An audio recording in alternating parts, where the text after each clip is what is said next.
คุณพระพุทธเจ้าคุณพระธรรมพระสงฆ์คุณพ่อคุณแม่คุณครูบาอาจารย์ผู้ประสิทธิ์ประสาทวิชาความรู้บุญศีลบุญทานสิ่งศักดิ์สิทธิ์ทั้งหลายอันมีพระสยามเทวาธิราชพระบรมธาตุดอยสุเทพและครูบาเจ้าศรีวิจัยเป็นต้นขอได้โปรดมาอภิบาลปกปักรักษาพระสงฆ์พระเจ้าพระเนนเถนน้อยและท่านผู้รับฟังรายการทุกคนทุกท่านเพื่อปากันมีความสุขกายสุขใจเหมือนกันทุกตนทุกองค์ทุกผู้ทุกคนตลอดกาลนานมาแถมแล้วเน้อเสียงก้องเสียงกองเสียงมองต่ำเข้าเสียงตุเจ้าเทศนาธรรมมาเยี่ยมมาใจท่านสาธุชนคนดีทั้งหลายถึงบ้านถึงจองเพื่อเอาธรรมะแบบรากหญ้าแบบธรรมดามาฮือพ่อแม่พี่น้องทั้งหลายฟังก่อนที่จะได้ฟังนี้ขอเชิญชวนมวลพุทธบริษัททั้งหลายไหว้พระเหมือนกับนักมวยไหว้ครูระลึกถึงครูบาอาจารย์ก่อนผู้ที่ไปแสวงหาสัจธรรมสี่อสงไขยปลายแสนมหากัปและ10 ชาติปางสุดท้ายได้เกิดมาเป็นพญาเวสสันตละตาลเข้าของทรัพย์สมบัติสละบัลลังก์ไปบวชเป็นพระฤาษีตาลเมียตาลลูกบำเพ็ญขนาดหนักจนได้ตรัสรู้เฮาไหว้ครูบาอาจารย์เนี่ยก่อนเน้ออาลังหังสัมมาสัมพุทโธภควาพุทธังภวันตังอภิวาเทมิกราบสวากขาโตภควตาธัมโมธัมมังนัมสสามิกราบสุปฏิปันโนภควโตสาวกสังโฆสังฆังนะมามิกราบหันทัพมายังพุทธัสสะภควโตบุพาภะคณะมะกาลังกาโลมาเสนะโมตัสสะภะคะวะโตอะระหะโตสัมมาสัมพุทธัสสะนะโมตัสสะภะคะวะโตอะระหะโตสัมมาสัมพุทธัสสะนะโมตัสสะภะคะวะโตอะระหะโตสัมมาสัมพุทธัสสะพุทธังสรณังกัจฉามิธัมมังสรณังกัจฉามิสังฆังสรณังกัจฉามิตุติยัมปิพุทธังสรณังกัจฉามิตุติยัมปิธัมมังสรณังกัจฉามิตุติยัมปิสังฆังสรณังกัจฉามิตติยัมปิพุทธังสรณังกัจฉามิตติยัมปิธัมมังสรณังกัจฉามิตติยัมปิสังฆังสรณังกัจฉามิอิติปิโสภะคะวาอะระหังสัมมาสัมพุทโธวิชชาจรณะสัมปันโนสุขโตโลกาวิทูอนุตตโลปุริสาธรรมสารถิสัทธาเทวมนุษสานังพุทโธภควาติสวากขาโตภควตาธัมโมสันติติโกอากาลิโกเอหิปัสสิโกโอปนะยิโกปัจจัตตังเวทิตโพวินยูหิติสุปฏิปันโนภควโตสาวกสังโฆอุจุปฏิปันโนภควโตสาวกสังโฆญาญะปฏิปันโนภควโต สาวกสังโฆสามิเจปฏิปันโนภะคะวะโตสาวกสังโฆญาติตังจัตตาลิปุริสายุคานิอัฏฐาปุริสาปุคลาเอสาภะคะวะโตสาวกสังโฆอาหุไนโยปาหุไนโยทักขิไนโยอัญจลิกาละนิโยอนุตตะลังปุญญเขตังโลกัสสาติกราบหนึ่งกราบสองกราบสามมาแล้วเน้อพี่น้องทั้งหลายมาแถมแล้วเสียงก้องเสียงก้องเสียงงองต่ำเข้าเสียงตุเจ้าเทศนาธรรมมาถึงบ้านถึงจองถึงหอถึงเฮือนที่อยู่ที่นอนในสุดในมุ้งหนังงัวหนังควายหนังจ้างหนังม้าก่อนและแมงงอนไปต่อเมื่อลุนเช่นจะได้กลิ่นเลือดของงัวควายจ้างม้าถ้าเลือบบอกไปเจาะเหี่ยก่อนเลือบแมงงอนก็บ่ได้กินอย่างอันนี้เปิ้นแนะนำให้คนเฮาได้รู้จักบุญคุณของผู้ที่รับทำบุญคุณไว้ให้ก่อนถ้าบ่มีเปิ้นก็บ่มีเฮาในวันนี้จะไปตกต้นไม้ตายพ่องตกน้ำบ่อตายพ่องตกน้ำตายพ่องตกทันใดตายพ่องพิกลพิการแขนหักขาหักเฮาอยู่มาได้ก็เพราะเหตุว่าเพิ่นดูแลเฮาพอกควายเฮาบ่ฮื้อหายบ่ฮื้อขาดแล้วบาดไปตกหันบาดต่ำนี่ร่างกายก็ดีอยู่ได้อยู่เพิ่นก็เพราะว่าพ่อแม่คอยดูแลรักษาเฮาเหมือนกับแมงงนพ่อแม่เหมือนกับเหลือบไปเจาะหนังงัวหนังควายแหกก่อนแล้วก็มันเหลือหันแมงงนเช่นจะได้มรดกไอ้อย่างต่างๆความเป็นอยู่อย่างต่างๆบางคนนี่บ้าเอามาคึดเนี่ยเลยว่าได้เปิ้งพ่อเปิ้งแม่เพราะอันอย่างเป็นกู้เป็นคนมาเพราะอันอย่างได้ห้ำได้เฮียนมาเพราะอันอย่างบ่ได้คึดเนี่ยเลยบักได้คึดบุญคุณของเหลือบคึดว่าตัวเองเป็นคนที่คนหาคนกล้าคนขายที่บ้านจานสวนความจริงก็ของพ่อของแม่นั่นแล้วเอาได้สืบมาได้อยู่มาก็ลำพังตัวเฮามีอย่างพ้องคึดที่ได้ใหม่มา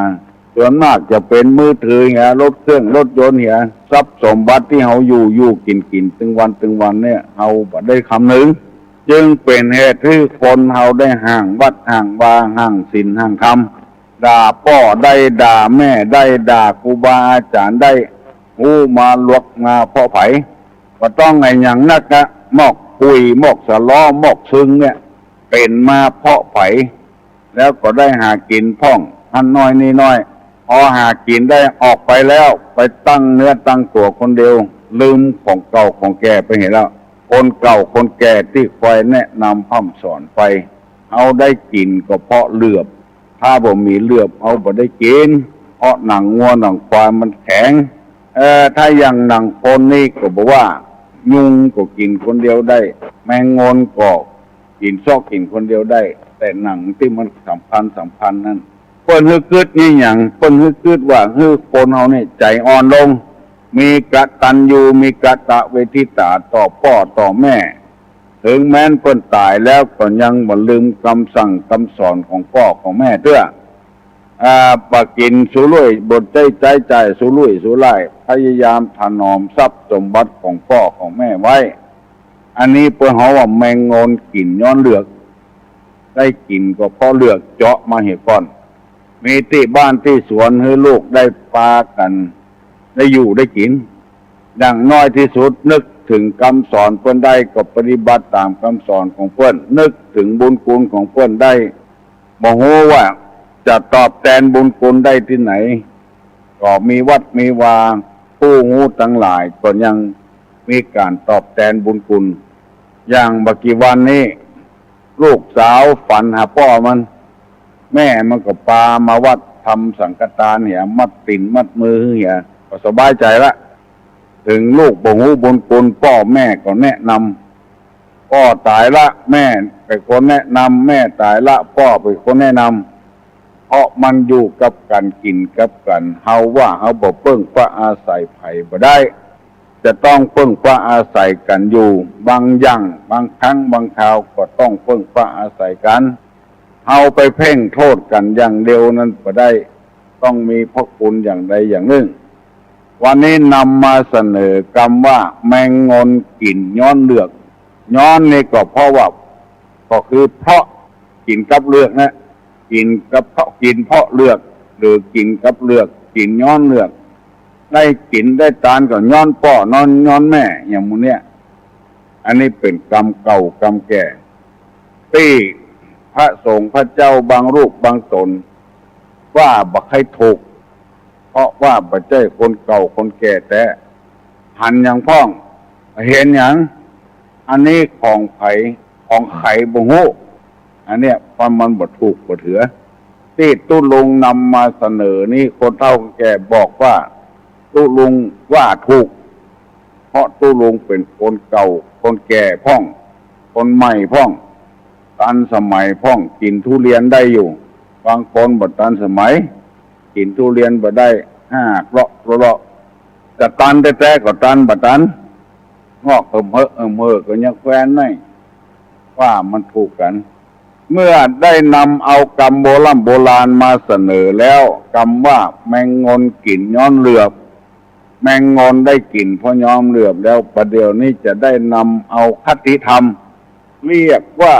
จริยธรรมของชาวบ้านโดยทั่วไปที่เป็นหัวหน้าครอบครัวเป็นหัวหน้าคนเป็นหัวหน้าเจ้าหมู่เป็นหัวหน้าในตำบลในอำเภอในจังหวัดถ้าหากว่าบ่มีคุณธรรมเหล่านี้แล้วจะเป็นพ่อหลวงดีก็บ่ได้กำนันดีก็บ่ได้เป็นหัวหน้าคนดีก็บ่ได้เพราะฉะนั้นจงเฮือปากันประกอบด้วยคุณธรรมสี่อย่างแล้วจึงจะได้เป็นหัวหน้าคนที่ดีหนึ่งมีสังฆะวัตถุสี่เช่นคือตานมีปิยวาจามีอัตถจริยาและสมานัตตาสองมีพรหมวิหารทั้งสี่คือมีเมตตากรุณามุทิตาอุเบกขาข้อสามมีทันตาแปลว่ารู้จักปรับปรุงตัวเข้ากับสิ่งแวดล้อมกับหมู่บ้านนี่เรียกว่าทันตาข้อที่สี่นี้มีอยู่สี่อย่างเรียกว่าอคติสี่อย่างคือเว้นจากอคติสี่อย่างอคตินี่เป็นที่หูกันทั่วไปแปลว่าฮักบ่เต้ากันจังบ่เต้ากันฮักเบื้องย่ำแคนฮักหมอนี้นักฮักหมอนั้นน้อยจังหมอนี้นักจังหมอนี้น้อยไผ่เลียแข้งเลียขาเป็นชอบคนนั้น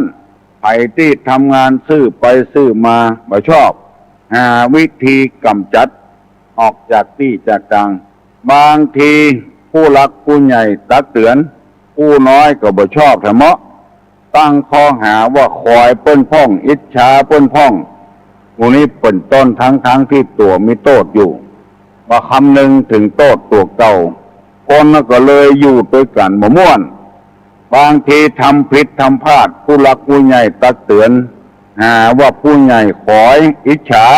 ว่าใครมีอยู่ตัวอย่างนั้นอย่างนี้บางทีหมอนั้นยังฮักยังแปลงหมู่นี้เป็นต้นบ้านเมืองจึงวุ่นวายปี้ขวายน้องขวายปี้ก็มีเพราะพ่อแม่มีอคติต่อลูกลำเอียงต่อลูกนั้นมีอยู่สี่ข้อด้วยกันวันนี้ตุลุงจะสามารถอธิบายได้ถึงสี่ข้อได้จะพยายามอธิบายตัวข้อคือมันแจ่มแจ้งจะได้อยู่กับกันอย่างมีความสุขบางทีผัวกับเมียดีแต่ผัวใหม่เมียใหม่ก็เตอกับลูกเลยเนาะลูกบ่พอใจบ่ชอบพ่อนะพ่อลูกติดเมียพ่อนะสาพักก็บ่ชอบใจลูกติดเมียเอากับลูกเอากับแม่เปิ้นบ่เอาลูกเปิ้นเอากับพ่อเปิ้นบ่เอาลูกเปิ้นเกิดความขัดแย้งกันตลอดเวลามีอันใดที่จะแก้ไขได้เรื่องนี้เอาเงินเอาคำมาแก้ไขก็บ่ได้ นอกจากเอาคุณธรรมนั้นมาแก้ไขได้ถ้าหากมีคุณธรรมแล้วใจมันจะกว้างใจมันจะใหญ่ใจบ่แคบใจพอแล้วหันแล้วได้ยินเสียงเมื่อใดก็จังว่าอันเพราะเขายังขาดคุณธรรมศีลธรรมอยู่ความชั่วของเขาพอบหันไปหารกับของคนอื่นอยู่ติ๊กๆแล้วก็ทำให้โกรธให้เครียดหมุนไปหามันอยู่ติ๊กๆทำให้โกรธให้เครียดให้จังไปถามคนนั้นน้อยคนนี้น้อยอันนี้เกิดอคติเกิดขึ้นบางทีเอาเปาะเอาปล่อยจะได้อยู่ข้างแล้วบ่ได้สักคำคนอื่นเอาไปเหี้ยโกรธเครียดทำให้ความวุ่นวายเกิดขึ้นในบ้านในจองของเขา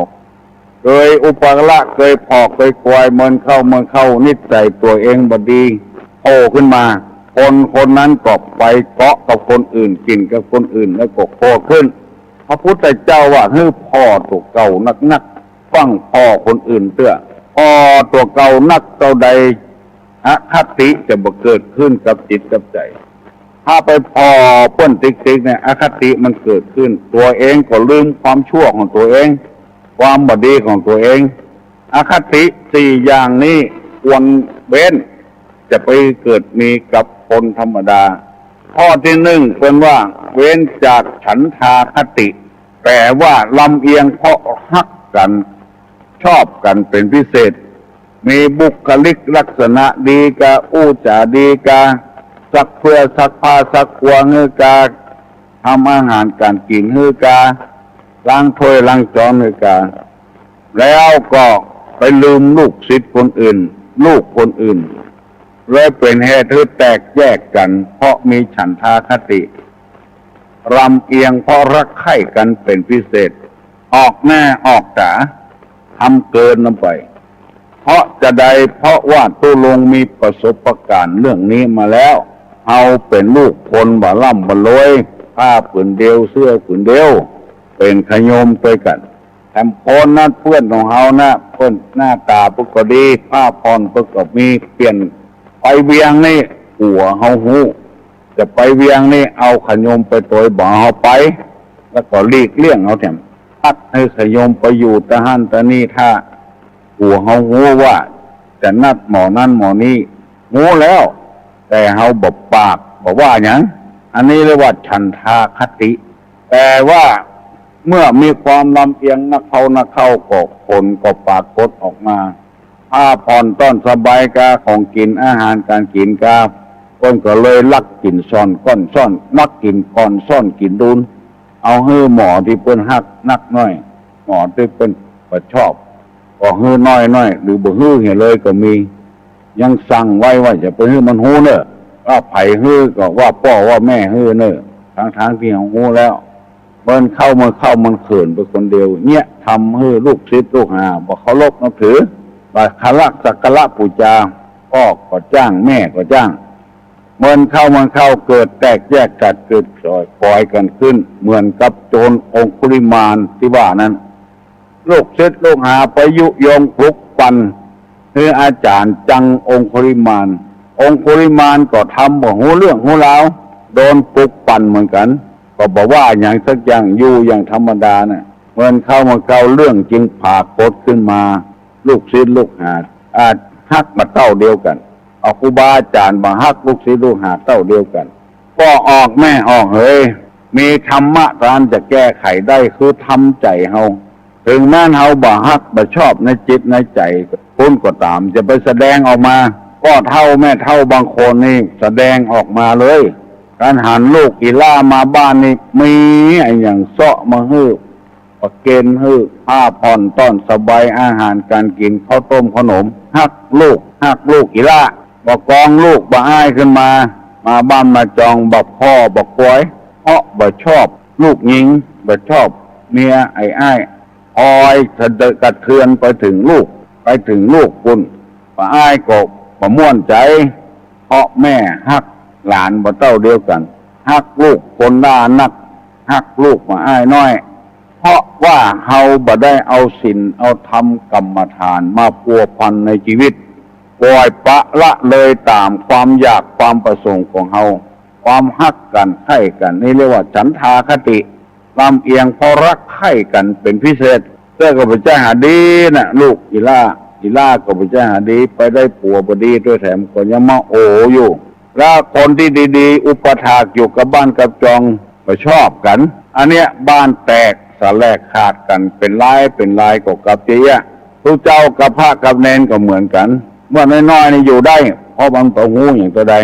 พอเมินเข้าใหญ่มาสักหน่อยติ๊กละหนีละไปบอกกับพ่อกับแม่จะติ๊กละทุกเจ้าฮักคนหมดเท่ากันมันมีอย่างอี้แล้วก็มีเรื่องที่จะแก้ไขได้เอาจะไปแสดงออกมาให้มันหันเพราะคนเรายังเป็นปุถุชนอยู่มีโลภะโทสะโมหะอยู่บางคนบ่มีก็เบาบางลงไปอยู่ถึงมันหมดเอาต้องทำหน้าซื่อทำแต่หมูเรื่องฮักเหมือนกันหมดอย่างคนจีนมันมีเมีย2 คนมาใครหูว่าเมียมันใครหูว่าฮักคนใดฮักเมียใหญ่กับฮักเมียหลวงกับฮักเมียน้อยกับก็คืนนอนด้วยกันไอ้ตัวเมียใหญ่ว่าไอ้เฮียฮักไผนักละเปิ้นไอ้ตัวเมียน้อยก็ว่าฮักไผละเปิ้นมันเอามือยักที่ข้างถึงกู้พร้อมกันนะฉังรักของลิเมีย2 คนก่อนนึกว่าผัวมันฮักของลิก็ฮักของงงก็ฮักเอามือยักที่ข้างรักของลินี่ยักที่ข้างถึงกู้อันนั้นก็บุเรื่องอย่างเพราะว่ายักขี้ข้างไผ่ยักขี้ข้างมันอันนี้เป็นกุศโลบายเป็นนโยบายจัดดีไปยักเพิกเร็วเดือดร้อนอ่ะมาฮักมันไปฮักไผ่ก็เลยรักของลี่มันเกิดอิจฉาตาร้อนกันนะฮักมาเต้าเดียวกันนี่นะระว่างลูกเซตลูกหาพุ่นองค์ปริมาณก็อย่างนั้นน่ะโอ้เนี่ยการนี่ครูบาอาจารย์ซักผ้าซักกวาดล้างถ้วยล้างจานตูห่อตูเฮือนกวาดบ้านกวาดจองอันใดที่บดีก็ช่วยครูบาอาจารย์ซ่อมแซงแปลงบ้านแปลงจองครูบาอาจารย์ก็ลงไหลเลยฮักผู้อย่างออกไปก็เอาองค์ปริมาณมาอ้างเพื่อนฝูงก็เลยอิจฉากันแนะนำว่าองค์ปริมาณนะจะฆ่าเมียจะฆ่าอาจารย์มีจู้กับเมียอาจารย์สะปะสะปืนส่วนอาจารย์ทนมาได้ใจให้ไปหานิ้วมือได้ปันนิ้วเอามาขึ้นขันปูจนในที่สุดเกิดเรื่องเกิดราวมาหูกำมลูนเพราะถูกยุยงปลุกปั่นเกิดจากครูบาอาจารย์ฮักลูกศิษย์ลูกหามาเต้ากันเกิดจากพ่อแม่ฮักลูกมาเต้ากันฮักหลานมาเต้าเดียวกันมันเป็นน้ำเจือเหือกใครแล้วเอาบ่ชอบลูกสะใภ้ลูกยิงไอ้ป้อเผียวหลานพุ่นมันไม่ใช่หลานเกิดมาฮับเพราะฮับกรรมฮักคนใดคนหนึ่งก็ฮักออกหน้าออกตาไปอันนี้แปลว่าฉันทาคติลำเอียงก็รักใคร่กันเป็นพิเศษล้ำไปหันต่อหน้าต่อตาล้ำไปฮักมาเต้าเดียวกันนายจ้างก็อย่างเดียวกันเนี่ยเมื่อมีคุณธรรมออกเงินเพิ่มเติมกว่าเมื่อเต้าเดียวกันบ่ได้ก็บ่ได้อย่างเดียวกันได้ก็ได้อย่างเดียวกันอันนี้จะอยู่ด้วยกันได้เมินบางทีลูกน้องเถียงก็โคตรแล้วหาเรื่องหาราวอยู่ต่อไปมันบ่ฮื้อเถียงมันบ่ได้บางสิ่งบางอย่างตัวลองทำกว่ามันยากเราไปเขให้คนงานทำเอาอย่างปากตัวเองว่าใจตัวเองกึดมันเนี่ยบ่ได้ก็เปิ้นเถียงพ้องก็ว่าเปิ้นเถียงจังไว้เมาะหาวิธีอิดออดพวกนี้เป็นต้นลองสังเกตตำบ้านตำจองเฮาเตะถึงวันนี้พอได้เป็นแก่ก็เป็นแฟนก็ส่วนมากจะเอาลูกเอาหลานน่ะมาเป็นผู้ช่วยมาเป็นสารวัตรเพราะมีฉันทาคติลำเอียงเพราะฮักกันโดยตรงจะเอาคนอื่นมากับหัวมาเถียงมาแตกมาแยกเอาลูกเอาหลานเอาพี่เอาน้องมาเป็นเนี่ยมันง่ายพอประมูลได้การได้งานอะไรอย่างน้อยนึงเอาหมู่พี่หมู่น้องตัวเองเนี่ยมาแยกกันเงินนั้นซึ่งบัดใจเงินของเฮาใจพี่ใจน้องของเฮาเงินของภาษีอากรของชาวบ้านไปฮักหมู่เดียวกันไว้อันเนี้ยมันจะเจริญก้าวหน้าข้อนี้ก็จำไว้เน้อลำเอียงพระรักใคร่กันเรียกว่าฉันทาคติถ้ามันเกิดขึ้นกับไผ่พยายามหลีกเลี่ยงเนี่ยเอาธรรมะมาใจจะไปอย่างอันลำเหลือคืดหอดหาได้กินได้อยู่กับกันจะไปมีฉันทาคติอันนี้นำมาฝากฝังพี่น้องพ้องหิ่งทั้งหลายได้พิจารณาก่อนเน้อเอาปอนเนอร์สปีติโยวิวัตจันตุ สัพพะโรโควินัสตุมาเตภวะตวนตะรายโยสุขีทีคายุโกภวะอภิวาทนาสีลิสนิจจังวุธาปัจจายโนจัตตาโลธรรมาวัฏันติอายุวันโนสุขังปะลัง